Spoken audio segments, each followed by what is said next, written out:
Hi everybody, we have over here Miss Irma Adlawan who would like to share with us her experiences from TV and theater. So she will be now giving us advice about the differences between TV and theater. Well, not much of an advice. Well, what is the difference between TV and theater? Actually, that was the biggest,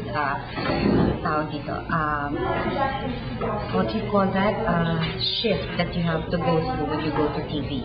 Because in theater, first primarily, when you are asked to go at a certain time, you know that you will be doing something on that time. Sa television, syempre, it's not like that. When you're asked to come in, you will not know when you will be doing anything. So if you're called in at 8, supposedly in the morning, you're lucky to be, going on camera by 1 o'clock in the afternoon. Kung medyo malas-malas ka ng konti, gabi na. So that's one thing that's very different with theater and TV. Second thing, of course, do rehearsals in theater, which they are not of liberty in television, primarily because there are a lot of people who, says something about the script. So the writer doesn't have that freedom to express.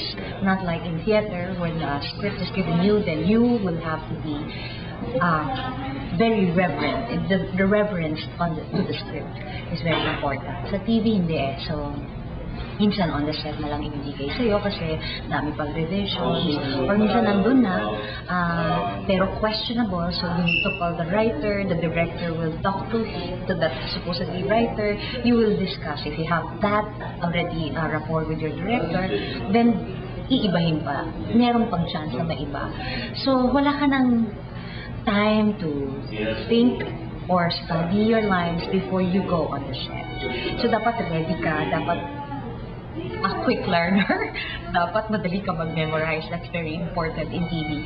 Kasi in theater, you have the 1 month rehearsal which, you can rehearse it, think about it, prepare for it, all that stuff. In TV, dapat very mabilis lahat. Lahat mabilis. So, that I think is very different about theater and TV and film for that matter is the stars. Sa teatro, walang star. Hindi naghihintay ang mga tao bago magsimula, bago dumating ang star. Sa television, most of the time ganun. So, medyo heartbreaking. But sometimes you need to be flexible. And that's a fact of life. I guess they pay you more on TV. Kaya ako meron akong philosophy para hindi ako masyadong ma-depress sa television at sa film. Ang lagi kong sinasabi sa sarili ko, I do the acting for free. They pay me for waiting. So, yun. Thank you.